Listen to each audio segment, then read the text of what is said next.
नमस्कार दोस्तों, study IQ में आप सभी का बहुत बहुत स्वागत है। चाइना के खिलाफ ट्रंप ने अभी तक काफ़ी सारे स्टेटमेंट्स दिए। ट्रंप ने ही नहीं बल्कि ट्रंप के प्रशासन से कई और लोगों ने बहुत सारे स्टेटमेंट्स दिए कि हम चाइना के खिलाफ ऐसे कर देंगे, चाइना ने ऐसा किया है तो चाइना को इसका कीमत देनी पड़ेगी। ये सब चीज़ें जो है अभी तक बेसिकली कुछ स्टेटमेंट्स बाहर आ रहे थे लेकिन कुछ कंक्रीट बाहर नहीं आ रहा था।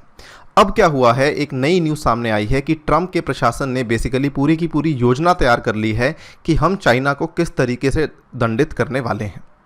तो वहाँ के जो सीनियर ऑफिसर्स हैं सब लोग बैठकर बेसिकली इस चीज़ का प्लान कर रहे हैं कि चाइना को अब जो पनिश करना है वो क्या क्या ऑप्शंस हैं उनके सामने। ये चीज़ें बाहर आ रही हैं। इस वीडियो में हम ये चर्चा करेंगे कि बेसिकली कौन सी रणनीतियाँ यहाँ पर ट्रंप या ट्रंप के एडमिनिस्ट्रेशन यहाँ पर देख रही है।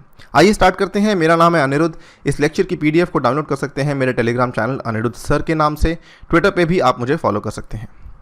आपको बताना चाहूँगा, स्टडी आईक्यू ने अपनी ऐप को लॉन्च कर दिया है गूगल प्ले स्टोर पर। इसके ऊपर यूपीएससी पास्ट ईयर प्रीलिम्स के डिस्कशन का कोर्स अवेलेबल है जिसमें मैंने पिछले 10 साल के पेपर्स को सब्जेक्ट वाइज डिस्कस किया है। इसको जाके आप वहाँ से बाय कर सकते हैं। राइट, अभी तक जो है वो बेसिकली एक तरीके की ब्लेम गेम चल रही थी। राइट, कभी चाइना कुछ कह रहा था, कभी यूएसए कुछ कह रहा था। चाइना ने शुरू में जो है अपने आप को पूरा डिफेंड किया और यूएसए ने चाइना को पूरा एक्यूज़ किया। बीच में एक टाइम ये भी आया था जब डब्ल्यूएचओ जो है दोनों के बीच में आ गया था। तो चाइना डब्ल्यूएचओ को डिफेंड कर रहा था और यूएसए डब्ल्यूएचओ को एक्यूज़ कर रहा था।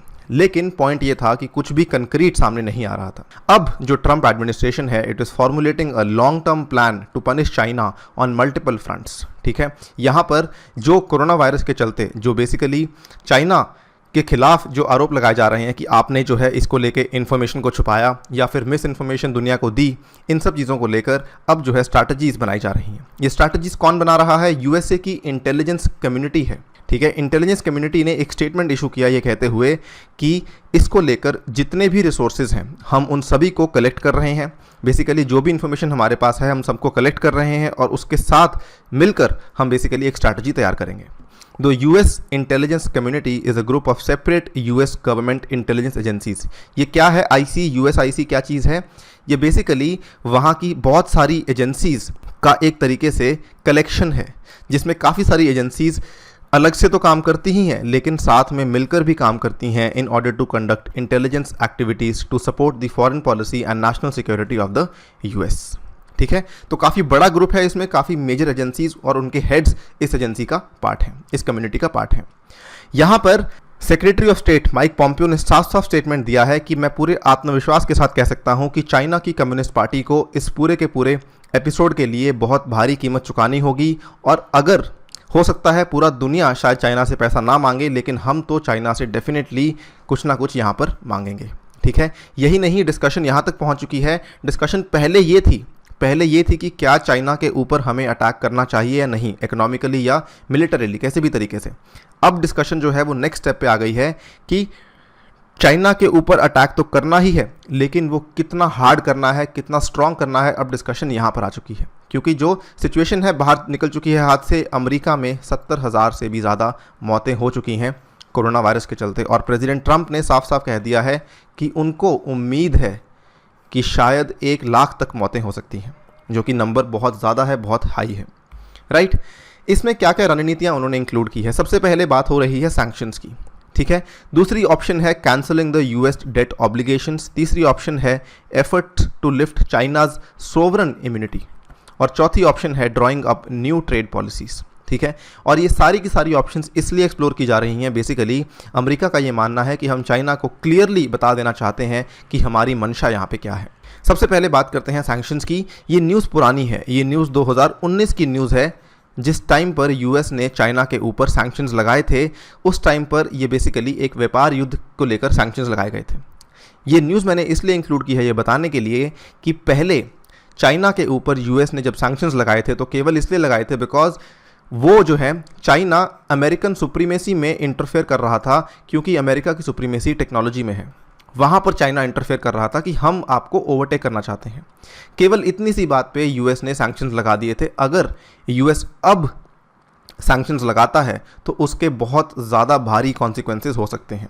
कहने का मतलब ये है अगर यूएस पहले कर चुका है तो दोबारा भी यहाँ पर कर सकता है। ये 2019 अप्रैल की ही न्यूज़ है और इस साल भी 2020 अप्रैल में ये यूएस कर सकता है। सेकंड जो ऑप्शन सामने आ रही है वो है cancelling the US debt obligations, यानी कि अमेरिका ने जो चाइना से उधार लिया हुआ है, यदि अमेरिका उसको उधार को ना लौटाए, ठीक है, ये वाली जो ऑप्शन है काफ़ी एक्सट्रीम ऑप्शन मानी जा रही है, लेकिन इसको लेके कुछ ऑफिशियल्स मना कर रहे हैं कि ऐसी ऑप्शन हम कभी सोच भी नहीं सकते। इसके पीछे दोनों कारण हैं। बेसिकली जो ये ऑप्शन है ये एक बहुत बड़ी ऑप्शन इसलिए मानी जा रही है बिकॉज यूएसए ने काफ़ी सारा पैसा बीजिंग से फ़िलहाल उधार लिया हुआ है, लेकिन यहाँ पर जो व्हाइट हाउस के ऑफिशियल्स हैं वो कह रहे हैं कि हम कभी भी यूएस डेट को कैंसिल नहीं करेंगे। उसके पीछे कई सारे कारण हैं। मान लीजिए आज हम यूएस के डेट को कैंसिल करते हैं तो लोगों का जो भरोसा है अमेरिका में और अमेरिकी डॉलर में वो ख़त्म हो सकता है, ठीक है। और अगर लोगों का भरोसा अमेरिकी डॉलर में ख़त्म हो जाएगा तो हो सकता है कि एक वैश्विक स्तर पर आर्थिक संकट आ सकता है, ठीक है। इसलिए हम ऐसा कभी भी नहीं करेंगे। एक और यहाँ पे ऑफिशियल ने कहा it is absolutely not possible, हम कभी भी ऐसा नहीं करेंगे। Full faith and credit of the US debt is sacrosanct and so is dependable currency and world's reserve currency. वो कह रहे हैं कि अमरीकी डॉलर जो है वो दुनिया की सबसे ज़्यादा डिपेंडेबल करेंसी है और दुनिया की टॉप की रिजर्व करेंसी भी है, इसीलिए हम ऐसा कदम कभी भी नहीं लेंगे। तीसरी जो ऑप्शन सामने आ रही है वो आ रही है effort to lift China's sovereign immunity. यहाँ पर क्या है, आपने बहुत सारे केसेस पहले सुने होंगे न्यूज़ में कि चाइना की सरकार को सू करने के लिए, ठीक है, उनके ऊपर केस करने के लिए कभी कोई सिटीज़न बाहर आया, कभी कोई लॉ फर्म बाहर आई। हाल ही में एक बहुत बड़ी न्यूज़ आई थी कि यूएस की जो मिसौरी की स्टेट है उन्होंने कहा कि हम चाइना को सू करना चाहते हैं। लेकिन जो ये पूरा का पूरा एपिसोड था ये बेसिकली ज़्यादा देर नहीं चला, क्योंकि यूएस का जो कानून था ये कह रहा था कि उनका जो सिद्धांत है सोवरन इम्यूनिटी का, ठीक है, उसके अनुसार हम विदेशी सरकारों के ऊपर किसी भी तरह का कोर्ट एक्शन यानी कि न्यायालय कार्रवाई किसी भी फॉरेन गवर्नमेंट के खिलाफ नहीं शुरू कर सकते। लेकिन अब ये बात चल रही है कि हम यूएस यानी कि हम शायद यहाँ पर इस सोवरन इम्यूनिटी को यहाँ पे लिफ्ट कर देंगे, अपने लॉ को अमेंड कर सकते हैं, ठीक है। ट्रंप ने साफ साफ कहा था, ये सोमवार की व्हाइट हाउस ब्रीफिंग में ट्रंप ने साफ साफ कहा था कि United states might seek damages for China from China, ठीक है। Trump says China could have stopped covid and suggest US will seek damages. अगर यूएस डैमेजेस सीक करेगा इसके लिए उनको अपने कानून में संशोधन करना पड़ेगा, जिसके तहत कि हम विदेशी सरकारों के खिलाफ यहाँ पर कोर्ट एक्शन ले सकते हैं, ठीक है। ये तीसरी ऑप्शन है और ये भी चाइना को काफ़ी भारी पड़ सकती है।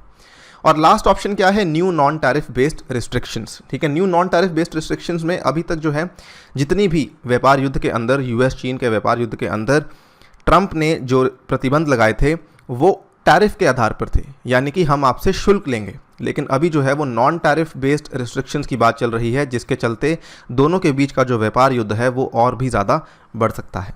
ये चारों ऑप्शंस एक्सप्लोर की जा रही हैं, जिसमें से केवल एक ऑप्शन जो मैं आपको कह रहा हूँ शायद यहाँ पर काम ना करें, लेकिन बाकी तीनों ऑप्शंस काफ़ी ज़्यादा पोटेंट हैं। यहाँ पर इन सभी ऑप्शंस के जो फेवर में हैं वो वहाँ के deputy national security adviser Matthew Pottinger हैं, जो ये मानते हैं कि हमें डेफिनेटली कुछ ना कुछ एक्शंस लेने चाहिए। लेकिन जो ट्रेजरी ऑफिशियल्स हैं, जो वहाँ के खजाना अधिकारी हैं, वो ये मानते हैं कि हमें फ़िलहाल कोई एक्शन नहीं लेना चाहिए। वो उनका मानना इसलिए भी ये सही है बिकॉज वो कह रहे हैं कि फ़िलहाल अमेरिका जो है वो चाइना के ऊपर काफ़ी बड़े रूप से निर्भर करता है।